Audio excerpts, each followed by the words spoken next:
Bueno, buenas tardes. Voy a hablarles brevemente respecto al trauma de grandes vasos torácicos y trauma de corazón. Bueno, los temas a tratar básicamente pues van a ser la epidemiología, el trauma cardíaco cerrado y penetrante y lesión de grandes vasos, básicamente asociado con un enfoque del abordaje quirúrgico. Bueno, respecto a la epidemiología del trauma de corazón, vemos pues que por lo general son lesiones que representan gran letalidad. Son pocos los que alcanzan a llegar con vida, con signos vitales al hospital. Y la representación en cuanto a las cámaras cardíacas que más se afectan, pues son las que están en íntima relación con la pared torácica. Vemos que el 35% de los casos se ve afectado es el ventrículo derecho, el izquierdo en un 25% y la aurícula derecha pues la mencionan de manera infrecuente, lo mismo que la izquierda. Más o menos el 30% de los casos del trauma cardíaco se asocian o se afectan múltiples cámaras. Es bien conocido también pues que las heridas por arma de fuego pues tienen mayor impacto por tener también una mayor energía cinética. Bueno, respecto al trauma de aorta, la parte que más se afecta es el istmo aórtico, con un 54% como vemos ahí, asociado además, bueno, seguido por la aorta ascendente en un 27%, 21% la aorta descendente y un 18% aproximadamente en el callado aórtico. El istmo se ha visto que es mayormente afectado, dado que tiene menor movilidad. Ahí está el ligamento arterioso, también está en vecindad con el bronquio puente izquierdo, y esto se ha visto que tiene mayor relación con la frecuencia de lesión en esta área. Bueno, el trauma cardíaco respecto a la clasificación de heridas, bueno, encontramos que las heridas pueden ser abiertas o penetrantes, que son pues, heridas por arma de fuego, elementos cortopunzantes, cortocontundentes o punzantes. Asimismo pueden ser cerradas o no penetrantes, que están en íntima relación con los accidentes de tránsito, pero también pueden estar representadas también por caídas desde altura o por aplastamiento. Y también se mencionan las heridas iatrogénicas, ya sea por el paso de un catéter venoso central, angioplastias, en fin, que puedan llegar a generar lesión cardíaca. Bueno, el trauma cardíaco cerrado, los mecanismos de trauma son los que vemos aquí, que básicamente entonces es un mecanismo directo de contacto de la pared torácica, por ejemplo, con el volante de un vehículo.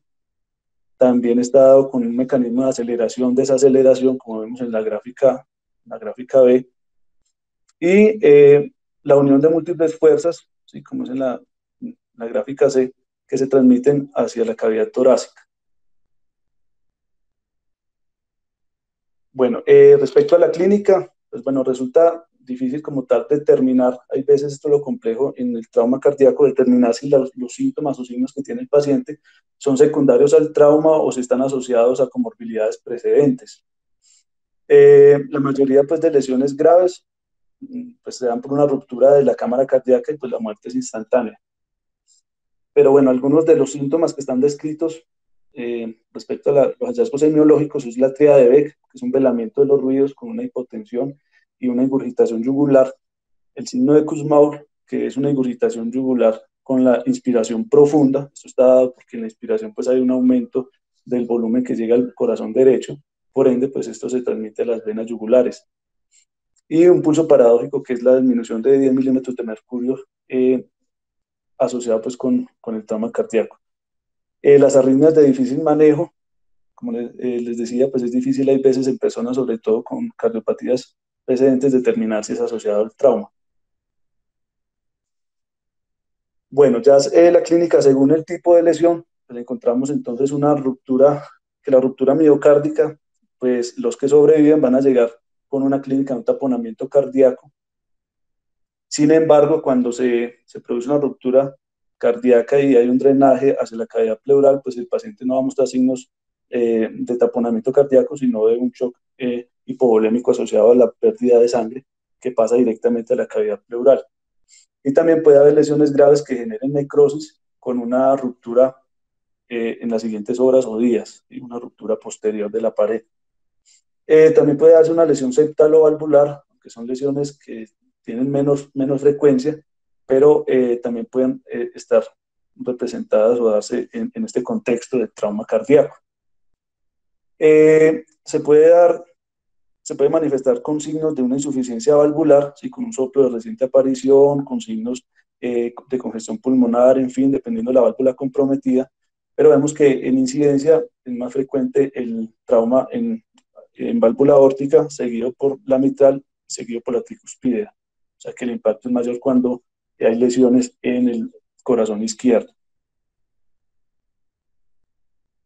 El infarto de miocardio es otra de las representaciones del trauma cardíaco, aunque es difícil determinar si puede ser secundario directamente al trauma o, como les decía ahora, comorbilidades presentes del paciente. La disfunción cardíaca o miocárdica, que mencionan algunos como disfunción miocárdica, está básicamente con síntomas y signos de insuficiencia cardíaca asociados pues al compromiso de bomba del corazón por la misma contusión o el golpe que recibe el paciente. Va a haber una contractilidad disminuida. Bueno, hablando de la clasificación para el trauma, para las lesiones del trauma cardíaco, esta clasificación es dada por la Asociación Americana de Cirugía del Trauma, aplica tanto para trauma cerrado como para trauma penetrante. Entonces, el grado 1 habla de lesión cerrada con anomalías mínimas al electrocardiograma, que básicamente es una taquicardia sinusal. Y puedan haber lesiones pericárdicas, pero sin que haya repercusión hemodinámica del paciente. Las grado 2 básicamente son hallazgos electrocardiográficos que son más complejos, como bloqueos, onda de isquemia, onda de necrosis, y que puedan dar una disfunción cardíaca. Puede observarse también una lesión miocárdica que sea tangencial, pues en la pared, que no comprometa todo el grosor de la pared, que no alcance a llegar al endocardio. La grado 3 está descrita como una lesión cerrada, pero que presenta ya complicaciones electrocardiográficas más complejas, como una extrasístole ventricular multifocal o sostenida, un desgarro pericárdico o una hernia cardíaca. Puede darse también por una ruptura del septum, una insuficiencia valvular, sea pulmonar o tricuspidea, y una disfunción del músculo papilar. Ya en el grado 4 vamos a encontrar lo anterior, pero asociado además a signos de falla cardíaca. En el grado 3 no hay repercusión hemodinámica aún, pero en el grado 4 ya hay compromiso, signos de falla cardíaca. Y además de eso también son lesiones que comprometen la válvula mitral o aórtica, es decir, corazón izquierdo, o una lesión cardíaca con afectación del ventrículo derecho o una de sus dos aurículas. Ya el grado 5 y grado 6 ya son por estallido como tal del corazón. En la grado 5 que haya un compromiso menor del 50% del ventrículo derecho. Y en la grado 6 ya que un compromiso sea mayor, sea por lesión cerrada o avulsión cardíaca, un compromiso mayor del 50% de alguna de las cámaras. Bueno, entonces respecto al abordaje en este tipo de pacientes, lo que recomiendan, una recomendación grado 1 en algunos artículos, es hacer un electrocardiograma, un paciente que llega en este contexto. Se dice que es un buen examen de screening inicial, se va a encontrar en un 72% una taquicardia sinusal, también puede encontrarse una fibrilación auricular, bloqueos de rama derecha, bloqueos auriculoventriculares de primer grado o de grados mayores y ondas de necrosis y de lesión. Una radiografía de tórax, pues en todo paciente politraumatizado debería ser un examen de screening. Respecto a lo que concierne al trauma cardíaco de grandes vasos, lo que nos puede ayudar a discernir en este aspecto es un ensanchamiento del mediastino, está descrito como mayor de 8 centímetros, o una pérdida, un aumento del ángulo del bronquio fuente izquierda con respecto al eje de la tráquea mayor a 140 grados, y obviamente pues fracturas complejas que nos indiquen energía cinética considerable, como una fractura de esternón, múltiples fracturas costales o fractura de escápula. Además, pues, mencionar también hallazgos de hemo o neumotórax. Bueno, el FAST, pues, que es una evaluación ultrasonográfica enfocada al trauma, al escenario del trauma, ha desplazado pues, algunas medidas que se tomaban antes, como una ventana pericárdica o una pericardiocentesis diagnóstica, por ser menos invasivo, costo efectivo, y además de eso, pues en manos entrenadas puede alcanzar una especificidad hasta del 100%. que básicamente lo que busca en el contexto de trauma cardíaco es mirar si hay efusión pericárdica. El ecocardiograma, pues una prueba fundamental que se debería hacer cuando se constata como tal una lesión cardíaca, lo que busca es mirar lesiones secundarias a una ruptura, por ejemplo, de pared, aneurismas que se hayan gestado en este contexto, hematomas, o también pues, mirar la contractilidad y la fracción de sección que el paciente tiene, sobre todo cuando no se tiene consideración de las comorbilidades previas. Dentro de los hallazgos, algo que menciona la literatura es que un hematoma mediastinal, que se logra ver con ecocardiograma, puede ser un predictor importante de una ruptura aórtica. Bueno, el TAC de tórax en el paciente con trauma cardíaco cerrado es una primera herramienta de abordaje, ¿sí? Sobre todo, pues obviamente el angioTAC está contrastado. Es importante para identificar lesiones de aorta torácica en relación con sus propias ramas a nivel del callado aórtico. Se pueden ver algunos hallazgos que son importantes, como un flap de la íntima, una disrupción completa de la misma o un pseudoneurisma en este contexto. Respecto al manejo del tratamiento, el enfoque terapéutico se va a hacer con base en las lesiones que hayan sido identificadas, ¿sí? Pero no se debe olvidar, esto lo menciona en todos los artículos, siempre el manejo inicial debe estar guiado por las recomendaciones de la ATLS, es mirar una permeabilidad de la vía aérea, una buena respiración, la circulación, garantizar una buena exposición para mirar todas las lesiones que pueda tener el paciente, todas las heridas, y además de eso asegurar una primera y una segunda entrevista con un electrocardiograma y una radiografía de tórax. Cuando el paciente pues tiene arritmias y no se logra determinar que son secundarias a qué, pues deben estar monitorizados constantemente. Y si no tienen repercusión hemodinámica ni ningún otro signo clínico que les sugiera una gravedad, pues deberían estar monitorizados entre 6 a 24 horas. Algunos autores sugieren 6 horas, que con 6 horas es suficiente, otros dicen que la recomendación es llevarlo a 24.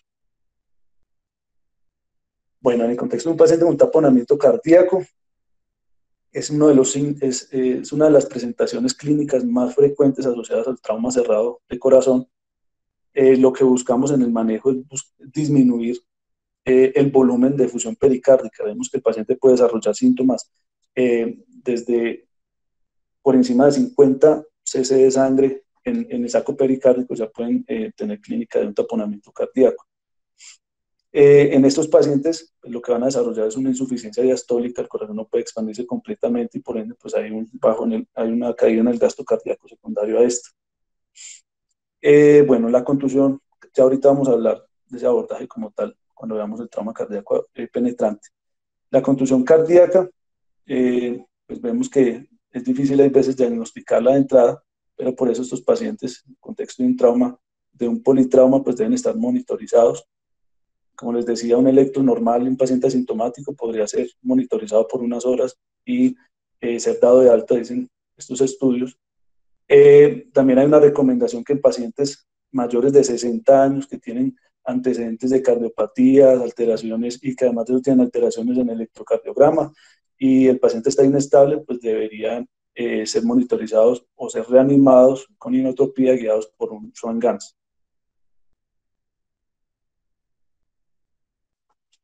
Bueno, el síndrome coronario agudo, como les decía ahora, es difícil determinar si es secundario o es asociado a cardiopatías previas, pero en el contexto de un paciente traumatizado, politraumatizado, se ha visto que incrementa 2.6 veces el riesgo de un infarto agudo en pacientes mayores de 46 años. Entonces, el infarto que se desarrolla en este contexto, también la recomendación es no dar trombolíticos por el riesgo de exacerbar un sangrado que no haya sido identificado, que esté contenido parcialmente, y lo que se recomienda es en primera instancia un stent o también en una segunda instancia una cirugía de revascularización coronaria. Bueno, el trauma cardíaco penetrante, quiero primero pues hacer énfasis en este artículo, que es de nuestra universidad del 2002, un artículo, una guía académica donde nos muestran, básicamente es para delimitar la región precordial, que en varios estudios donde he leído la delimitan de manera distinta, ¿sí? Aquí me pareció muy precisa y pertinente, por eso la traigo, que es el área contenida desde la línea axilar anterior derecha hasta la línea axilar posterior izquierda, con un límite superior del opérculo torácico y un límite inferior el epigastrio. Todas las lesiones en esta área deberían considerarse precordiales. La presentación clínica de este paciente, pues, como les decía ahora, ya después de 60 mililitros en el saco pericárdico pueden dar un taponamiento cardíaco. Sin embargo, si el sangrado no es contenido por el saco pericárdico, sino que hay un escape de la cavidad pleural, el paciente no desarrollaría síntomas de taponamiento, sino como tal de choque hipovolémico. Y las heridas por arma de fuego, por lo general, debutan es con una clínica de exsanguinación.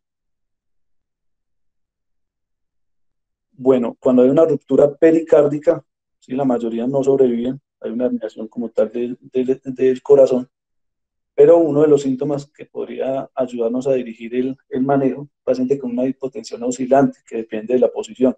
Cuando el corazón herniado retorna a su posición, pues hay una mejoría en las cifras tensionales. Bueno, respecto al abordaje inicial, pues hacer hincapié en esto. La recomendación es seguir los pasos del ATLS para una evaluación primaria, mirar si hay signos que le indiquen a uno una lesión como tal específica, ya sea pulmonar o de grandes vasos, pero vemos que solamente el 10% de los pacientes que tienen este tipo de lesiones van a desarrollar síntomas. Entonces tampoco es infalible la clínica en este caso. Bueno, el FAST en un paciente inestable cobra mucha importancia, ¿sí? Si se corrobora una efusión pericárdica considerable, pues el paciente debería ser trasladado de manera urgente a salas de cirugía. También está descrita la toracotomía de resucitación, una toracotomía anterolateral izquierda, que es lo que busca es en el manejo de un centro de emergencias en el contexto no quirúrgico, sino del departamento de urgencias, hacer una incisión que salva la vida de un paciente. Lo que encontré, básicamente, una descripción de Mattox, era que habían dos indicaciones para hacer esta, y era en el contexto de un paciente que hace un paro cardíaco, que tiene una alta probabilidad de una lesión intratorácica, estaría indicada hacer una toracotomía en el servicio de urgencias, y cuando tiene una severa hipotensión, menor de 60 milímetros de mercurio de presión arterial sistólica, asociada a un taponamiento cardíaco o una hernia cardíaca. La ventana subsifoidea, quiero hacer hincapié en esto, tiene una alta sensibilidad y una alta especificidad. ¿Sí? Lo que se hace es una incisión en epigastrio de aproximadamente unos 5 a 6 centímetros, se diseca hasta llegar a la cavidad y por ahí mismo se hace el abordaje del pericardio. Se mira si hay o no salida de sangre como tal. Es un procedimiento que obviamente es más mórbido y por ende ha sido reemplazado en algunos centros por la ecografía. Sin embargo, en nuestro contexto, pues no debemos aislarla, porque de hecho lo que se hace en la mayoría de casos cuando no hay un ecofast, cuando no hay un ecógrafo disponible, ¿sí? Bueno, y la toracotomía de resucitación, lo que les mencionaba ahora, debería hacerse solamente como una medida de puente para llegar a un paciente a cirugía definitiva. Bueno, lo que se busca entonces es un acceso rápido vía toracotomía anterior o esternotomía para controlar rápidamente la fuente del sangrado. La toracotomía anterior izquierda permite un abordaje rápido y que además de eso, bueno, con mayor visión para las cavidades izquierdas, pero existe también la posibilidad de extenderla hacia una esternotomía, ya sea transversa y extendernos hacia una toracotomía derecha, que es el clamshell, o hacer una esternotomía mediana para lograr una mejor exposición. Ya les voy a hablar un poco de esto. Una vez se ingresa a la cavidad pleural izquierda, se puede retraer el pulmón, se puede clampear la aorta torácica cuando se requiera y hacer el control del sangrado.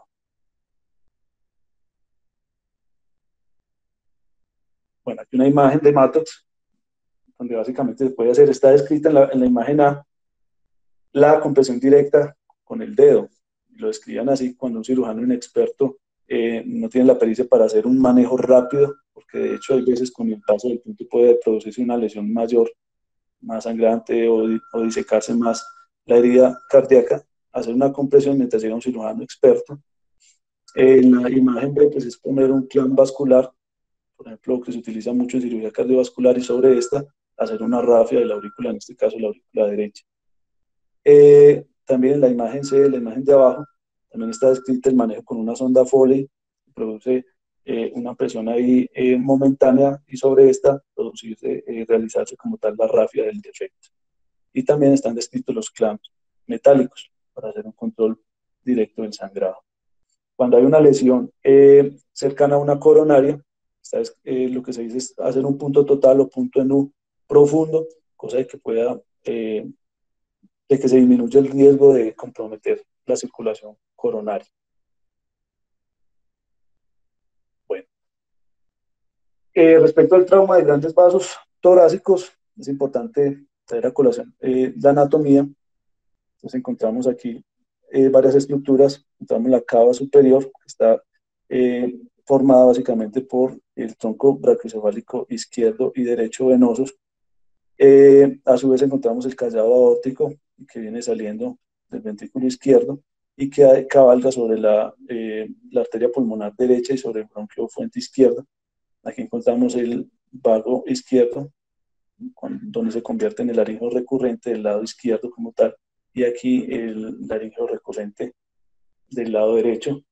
Y aquí la misma perspectiva, pero de vista posterior. Aquí vemos las arterias, las venas pulmonares y la arteria pulmonar bifurcándose y la cava inferior. Bueno, encontramos entonces de la anatomía, es importante rescatar. La aorta ascendente va a ir desde el ventrículo izquierdo y va a terminar a la altura aproximadamente del ángulo esternal, ¿sí? Las lesiones en esta localización no son las más frecuentes, pero es importante tenerlo en cuenta. El callado de la aorta es una continuación del anterior, se arquea sobre la arteria pulmonar derecha y el bronquio fuente izquierdo, como les decía. La aorta descendente va a estar más o menos desde T4 hasta T12, va a dar ramas esofágicas al pericardio, las frénicas superiores, mediastinales, y va a descender hacia el lado izquierdo de la columna.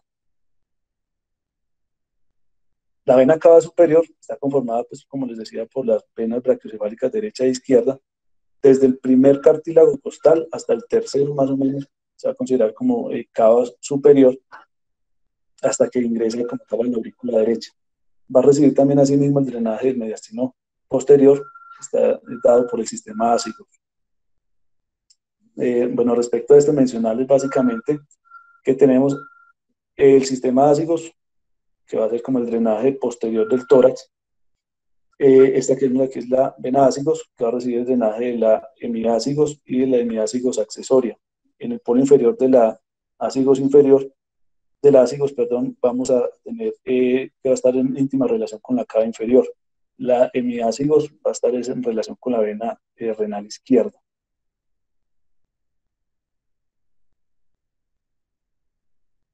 Bueno, el 90% respecto a la etiología del trauma de grandes vasos, el 90% es debido a trauma penetrante, o sea, por armas iatrogénicos o colocación de catéteres, también está descrito, pero en su gran mayoría es por armas. Bueno, respecto al abordaje inicial, es importante considerar tres categorías que muestra el Colegio Americano de Cirugía, y una de ellas son el escenario en el que la mayoría de pacientes están incluidos, un 70 o un 80%, pues mueren directamente en el escenario donde suceden los hechos. Quienes llegan inestables o se inestabilizan sería la segunda clasificación. Los que se inestabilizan al llegar al servicio de urgencias o ya vienen inestables, que son más o menos el 2 al 5%, pero tienen una mortalidad cercana al 100%. Los pacientes del tercer grupo, que es donde nos centramos, básicamente son los que llegan hemodinámicamente estables y que se corrobora una lesión vascular a las 18 horas, entre el inicio, entre la llegada y el diagnóstico, unas 18 horas, que van a estar representados por el 15 al 25% del total, con una tasa de mortalidad que alcanza hasta el 25%, y que algunas veces, la mayoría de veces, está relacionadas con otro tipo de comorbilidades.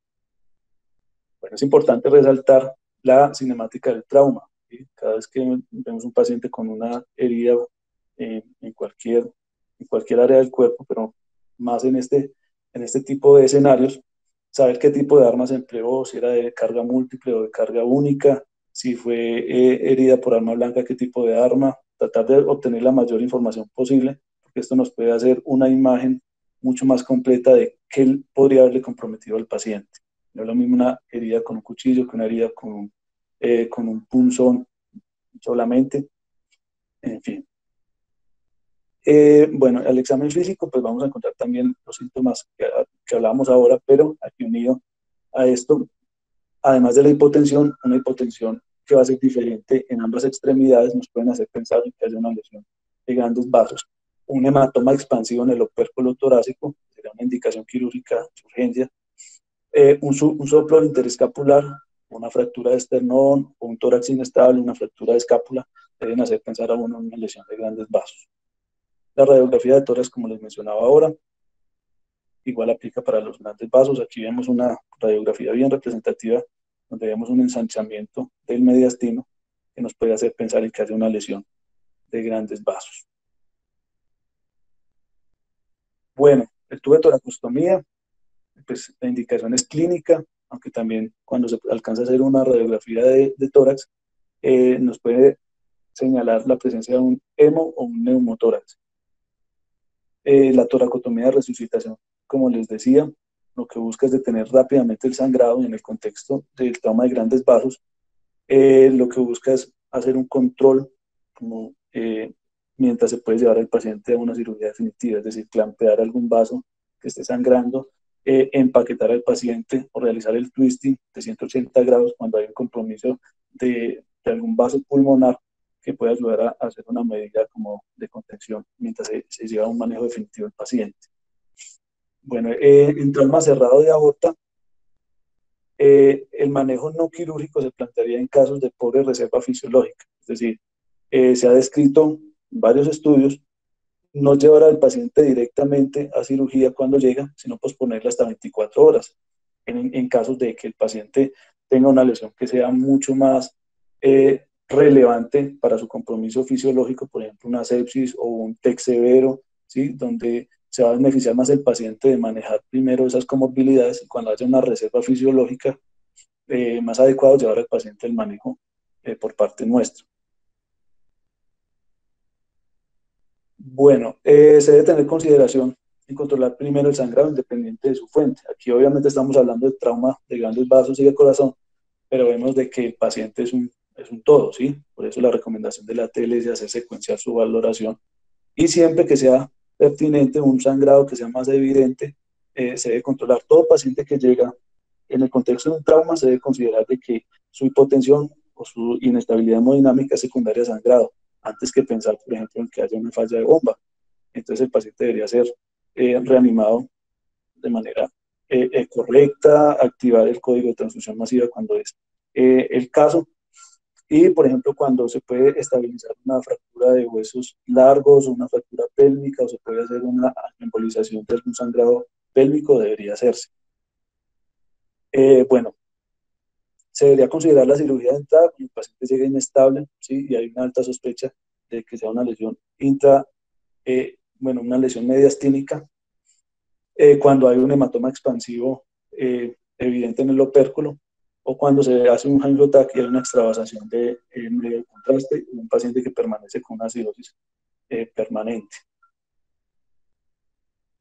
Bueno, el manejo quirúrgico pues, de la lesión de grandes vasos pues, es el gol estándar sobre la cual deberían compararse todas las demás terapias en este contexto. Se debe concientizar a la familia, eso está descrito, aunque en el contexto de nosotros vemos que la mayoría de veces no hay acompañante y lo que nos demanda es ingresar rápidamente al paciente a cirugía, pero está descrito siempre estar conscientes a la familia, concientizar a la familia del alto riesgo de mortalidad, lesiones neurológicas y vasculares. Se debería considerar un dispositivo de autotransfusión. Honestamente, en nuestro medio el que he visto es básicamente un colador, un equipo de venoclisis y una jarra de jugo en el cual se pueda tomar directamente la sangre que pierde el paciente, filtrarla y volvérsela a pasar a él. No sé, no conozco algún otro elemento pues como de autotransfusión más en este aspecto. Lo que se utiliza también en este tipo de lesiones es el clampeo directo de la aorta, que es el manejo pues, inicial para tratar de corregir este tipo de lesiones, pero se ha visto que hasta un 15 o un 30% de los pacientes pueden desarrollar paraplegia. En el Colegio Americano hicieron varios estudios en la base de datos del Colegio Americano, se muestran que teniendo unas tasas del 30 minutos, ¿sí? Con un abordaje rápido, una técnica rápida en estos pacientes, más o menos el 33% de estos alcanzan incluso a desarrollar paraplegia, ¿sí? O sea que más o menos el tiempo de corte de tener clampeada una aorta en este contexto serían 30 minutos aproximadamente. Basado en este riesgo de paraplegia, lo que se ha tratado de estandarizar en los centros de trauma, en los grandes centros de trauma, es tener al paciente en una circulación extracorpórea, ya sea un bypass cardíaco izquierdo con una bomba de centrifugación o un bypass cardiopulmonar completo, como el que se utiliza en cirugía cardiovascular, que requiere pariniciación completa. Bueno, respecto a qué tipo de abordaje realizar, Mattox recomienda lo siguiente. Cuando uno tiene una lesión incierta, llega el paciente con una herida precordial y uno no sabe como tal qué vaso podría estar comprometido y el paciente está inestable, se recomienda realizar una toracotomía anterolateral izquierda, unida o no a una esternotomía y unida o no a una toracotomía anterolateral derecha. Como les decía ahora, en concha de almeja, que es abrir todo el tórax de manera transversal y exponer pues, el mediastino. Cuando uno sospecha una lesión de aorta ascendente, se recomienda esternotomía mediana, igual que cuando es de arco aórtico. Una lesión de aorta descendente, se recomienda una toracotomía posterolateral izquierda, más o menos a nivel del cuarto espacio intercostal, perdón, en el 1. Cuando es una arteria, la arteria o la vena subclavia derecha, se recomienda una esternotomía con una extensión cervical hacia el lado derecho. Cuando se compromete la carótida común izquierda, se recomienda también una esternotomía mediana con extensión cervical izquierda. Bueno, y ya como tal, cuando se ingresa al paciente, pues deberíamos tener la disponibilidad de injertos. Se recomienda que cuando son injertos, cuando son compromisos de vasos menores de 5 milímetros, podría aplicar un injerto de safena. Igual siempre que entramos en nuestro contexto, pues que tenemos escasos recursos, siempre hay que tener disponible las safenas para mirar en qué momento utilizarlo. Pero lo que dice la literatura es que vasos menores de 5 milímetros. Los mayores de 5 milímetros deberían tenerse disponible un injerto de dacro, que son mucho más seguros en este aspecto y que tienen menos riesgo de perderse o de sobreinfectarse, según lo que leí. La cirugía de control de daños, en este aspecto puede requerirse cuando hay un compromiso de un vaso pulmonar, pues hacer una neumonectomía parcial o esto usando dispositivos desgrapados, ligaduras temporales de vasos que puedan ser manejados en un segundo tiempo y las tractectomías. Bueno, de aorta ascendente, son pocos los que llegan al hospital y de los que llegan al hospital más o menos el 50% sobreviven. Obviamente los estudios se hacen en grandes centros de trauma, no en nuestro contexto. Pero sí, lo que es claro es que se debería contar siempre con un injerto de Dacron y en lo posible, como se recomienda, la posibilidad de bypassear al paciente. Bueno, cuando lo que se lesiona es la porción transversa del arco aórtico, se puede requerir, como les decía ahora, además de la esternotomía mediana, que es el abordaje recomendado, realizar una extensión cervical y el uso de un bypass cardiopulmonar total, que esto lo que busca es dar más tiempo para poder realizar una cirugía de control de daños con un manejo definitivo. Bueno, cuando es del tronco brachiocefálico, se recomienda también esternotomía mediana con extensión cervical derecha y se debe hacer pues una disección primaria de la vena innominada de este lado para poder lograr llegar a acceder al tronco brachiocefálico. Y se recomienda pues en estos casos, algunas veces cuando la lesión lo permite, hacer una arterografía lateral con ProLen 4 ceros. La técnica que recomienda Mattox es como tal una exclusión vascular con bypass utilizando un injerto de Dacron, que es básicamente la mutilación del origen como tal del tronco brachiocefálico y con una reimplantación más inferior utilizando ese injerto.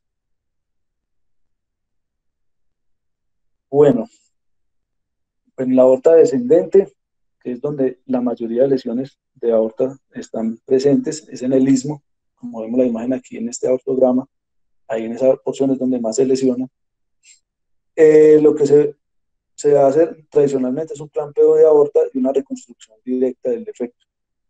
Se utilizan, como les decía, pues agentes farmacológicos que son betabloqueadores de acción corta. Lo que hacen es disminuir el gasto cardíaco, la fuerza que ejerce la columna de sangre sobre la pared lesionada y evitar pues que se diseque o que haya pérdida o aumento del defecto. Bypass pasivos temporales o bypass atriofemorales asistidos por bomba, que estos bypass pueden ser heparinizados totales o sin heparinización, o un bypass cardiopulmonar completo, que es el que utilizamos pues, en cirugía cardiovascular. El abordaje debería ser a través de una toracotomía posterolateral, es lo que recomienda Mattox, en el cuarto espacio intercostal. Bueno, ya respecto a las lesiones venosas, vamos a encontrar cuando hay una lesión de la vena cava torácica, es poco frecuente, pero tiene una alta mortalidad y el abordaje para repararlo es bien complejo, según lo que describen, conlleva una mortalidad hasta del 60%, y además de esto, la mortalidad está incrementada porque usualmente no son lesiones aisladas, sino que están en conjunto con otro tipo de lesiones. El abordaje que se describe es una esternotomía mediana, haciendo una artrotomía derecha, ¿sí? En la aurícula derecha, y por ahí mismo hacer el abordaje hacia la cava superior y hacer el reparo que se considere pertinente. Esto obviamente debería hacerse mediante un bypass cardiopulmonar. Bueno, y contar siempre pues con el injerto de DAC. Bueno, cuando son lesiones de las venas pulmonares, el control también es muy difícil y usualmente están asociadas con otro tipo de lesiones. Lo que se puede hacer es un Damas control con una ligadura de ellas y debería resecarse la porción pulmonar que está vinculada con la vena pulmonar que está lesionada. La venaásicus la puse aquí, aunque no es un vaso, un gran vaso torácico. Si su flujo es considerable, y por ende podría llegar a ser una lesión letal. La quise poner aquí básicamente porque la describen como una lesión que es de difícil abordaje, pero que nos podría dar a nosotros una imagen, una luz, es un sangrado vale la redundancia, de sangre oscura del lado derecho. No se ve que tenga compromiso con otras lesiones, puede ser una lesión de la vena ácigos, y lo que se recomienda sería una toracotomía anterolateral, y aún así es difícil llegar a abordarla, pero es una vena que puede ser ligada. Aquí vemos lo que recomienda Mattox, una ligadura de ambos cabos de la vena ácido. También pongo aquí a colación la lesión del conducto torácico. El conducto torácico es el conducto principal con representación en el tórax, está el conducto también linfático derecho, pero este conducto torácico es bien importante porque puede acarrear una morbilidad importante al paciente. El paciente puede tener una desnutrición y nosotros no saber asociar a un trauma y no tener en consideración por qué. Entonces, tenerlo claro cuando el paciente tiene una toracostomía y empieza a producir material quiloso, siempre pensar en una lesión del conducto torácico. La mayoría de veces pueden hacerse un manejo médico de esta con una toracostomía prolongada y además de eso una nutrición importante del paciente con una restricción de ácidos grasos de cadena larga. Sin embargo, algunas veces puede ser también necesario el manejo quirúrgico. Y ya pues el manejo endovascular en pacientes con un pseudoaneurisma crónico traumático, pues es lo que está descrito respecto a este manejo, aunque no hice mucho hincapié en este manejo. Bueno, ideas para llevar. En todo paciente politraumatizado se debe seguir siempre el orden valorado propuesto por ATLS, no pensar primero en lesiones de bomba, sino en que haya un sangrado activo. Y sobre esta medida, pues actuar. Bueno, aunque la clínica de lesión de corazón y de grandes vasos se debe tener presente, debemos considerar que solo el 10% de los pacientes pueden desarrollarla o ser clínicamente evidente. Las ayudas diagnósticas son considerables en contextos de centro de trauma, ¿sí? Pero asimismo con el manejo endovascular. Sin embargo, nuestro medio, el abordaje planteado debía ser de entrada un manejo quirúrgico. La cirugía de control de daños, en nuestro contexto está descrito dos abordajes, una cirugía de control de daños con manejo definitivo, que es el que deberíamos hacer, pero también hay lesiones que impiden hacer un abordaje inmediato, ya sea por inexperiencia del cirujano, por falta de insumos, que es lo más frecuente, hacer un second look donde se pueda reparar definitivamente la lesión. Y ya, muchas gracias.